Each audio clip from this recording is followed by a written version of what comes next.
Dr. Tamale ekibuuzo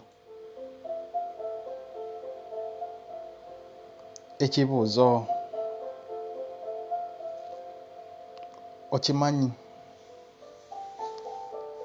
tumaze ebbanga nga tunywa kaawa ku makya, tunywa kaawa ekawungeezi, tunywa kaawa buli ssaawa yonna. Eno vidiyo egenda ku banywi ba kaawa.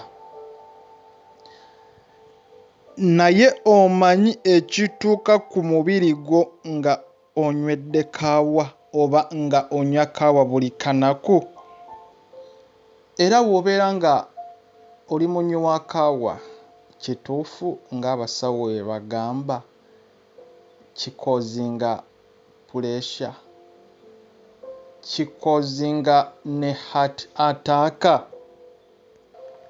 oba kigenda kuyimusa ssukaali ali mu mubiri gwo oba nedda? Oba kaawa agenda kuyamba mu kusala amasavu oba mu kusala omugejjo, oba agenda kwongerako ku bunene oba ku weight? Ebibuuzo 1,000 ebyogedda ku coffee, naye ngenda coveringa answers nze Dr. Tamale ow'emmere. Kevin, Jamila n'abawuliriza mwenna mbatumidde era mbaagala nnyo n'okuwuliriza vidiyo zange bambi, mukola nnyo kyamaanyi. Era bw'obeera ng'oli mupya teweerabira okufollowinga channel eno egenda okwongera value ku ekyo ky'obadde omanyi, ate teweerabira n'okunyiga akadde buli we mba ntaddeyo videos yeegwe abeera njagala osooke nga yeegwe asooka okumanya Dr. Tamale ow'emmere. Era nga tulaba coffee alimu components nnyingi, naye ezimu ku zo alina vitamin B, era eyo eyamba okukuuma omubiri n'eyamba ne mu growth ya red blood cells. Oye kaawa. Ekibuuzo ekisooka, Dokita, tunywa ddi kaawa? Kaawa osobola okumunywa ku makya, naye nkusaba tomunywa ku lubuto lwereere. Vidiyo nagikola nga nnyonnyola ebintu by'otalina kukola ku lubuto olwereere oba okunywa, okulya n'okukola mu lunaku. Era nga kaawa twayogera ayina chemical oba ekibala kye bayita caffeine, era ekyo nga kiyambira ddala nnyo ku bwongo omuntu, ku mubiri gw'omuntu, era advisinga nnyo omuntu okunywa kaawa ng'asoose n'alyayo entende oba ey'envu oba okulya breakfast then n'ozzaako kaawa, kuba omuntu bw'azuukuka bw'ati aba yeetaaga navuze eziri mu mutwe, eziri ku bwongo ziba zeetaaga nazo okubeera awake, okufunamu kiringa kibeera nga w'onaazuuka ku makya.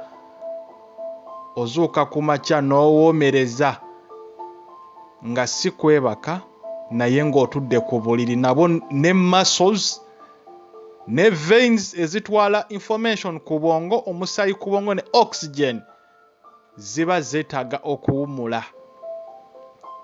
Si kuwummula naye okubeera awake.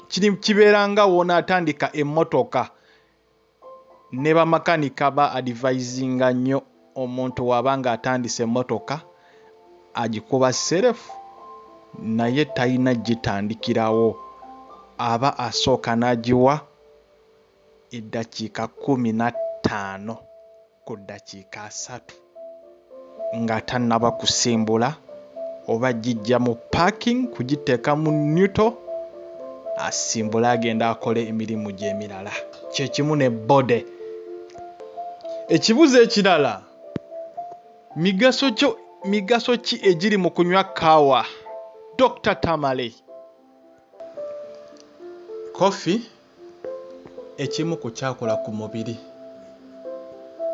ku makya ng'ozokuse okoze breakfast yo gy'osinga okwagala. Coffee agenda kwongera amaanyi, ayongera amaanyi ebitundu 10% ku mubiri ku makya.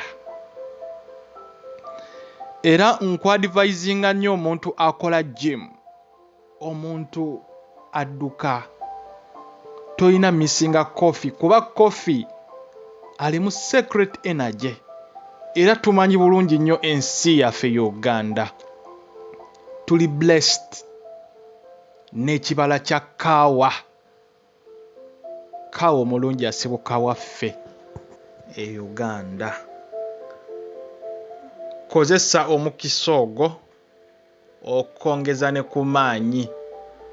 Era nabagamba n'obagamba ono kaawa ayambira ddala nnyo n'okongeza libido, sex drive mu basajja ne mu bakazi, n'omusajja amala amangu, premature ejaculation.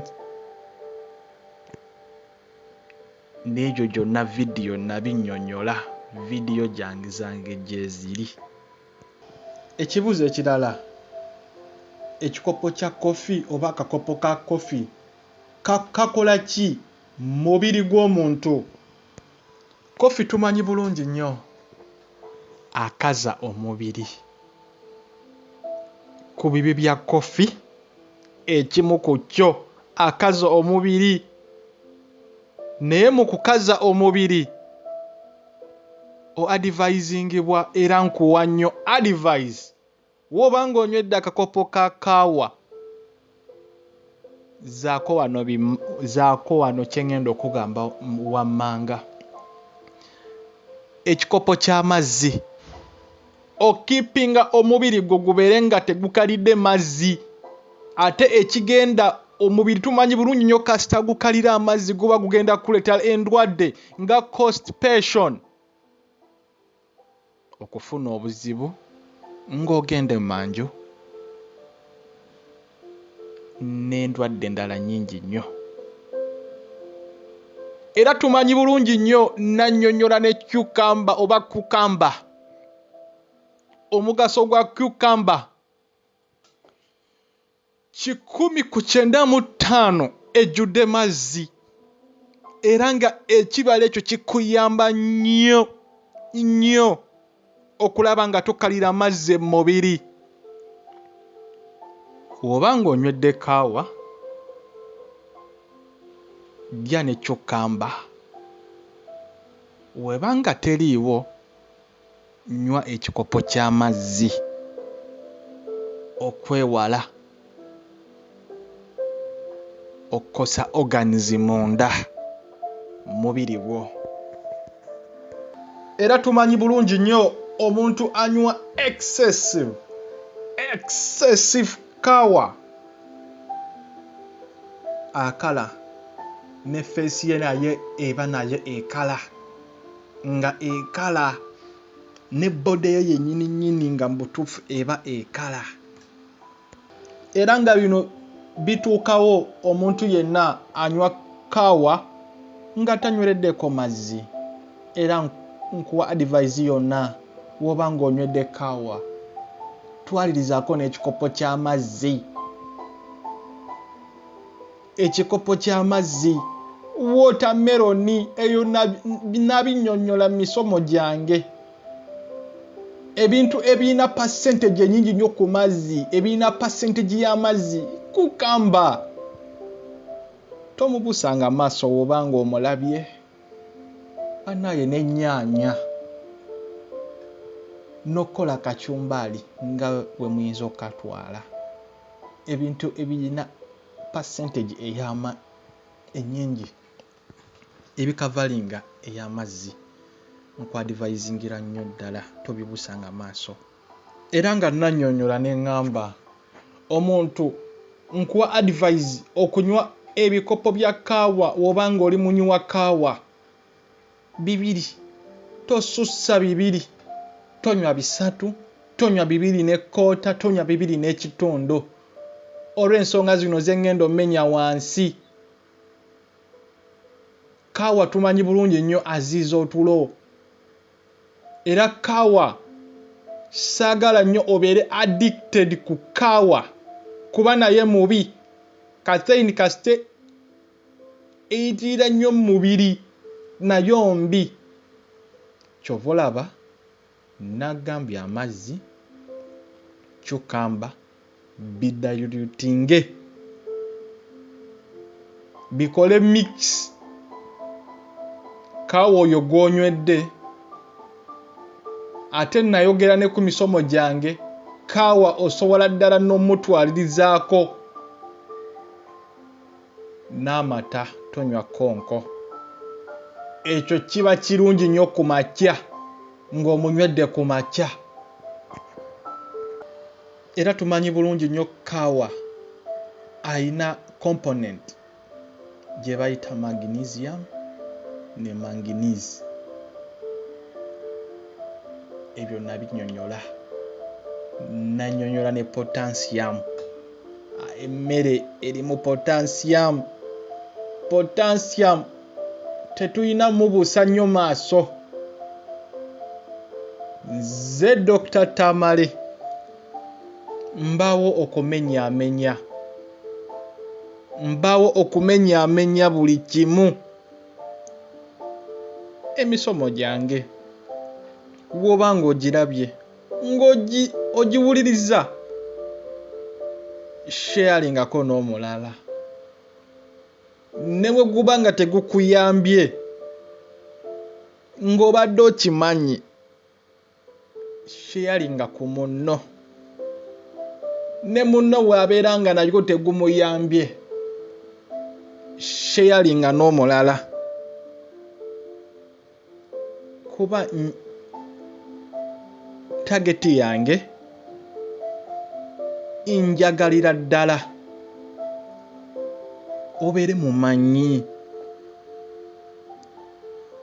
ng'ebintu ebisinga obimanyi, otambule n'okumanya,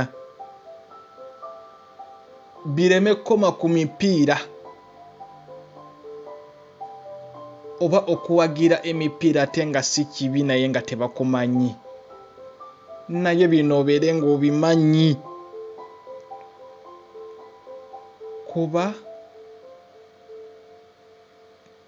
kalibeddi tuba tujja bisanga, tuba tujja kusanga obubonero buno.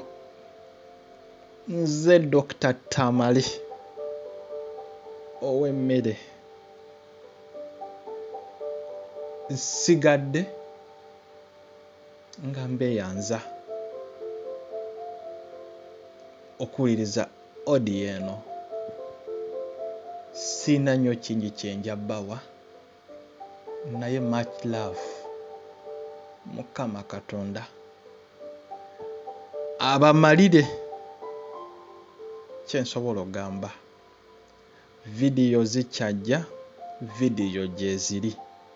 Dr. Tamale ne wooteeka ku search ya YouTube nja kuba nfuluma era ojja kuba ondaba. Naam,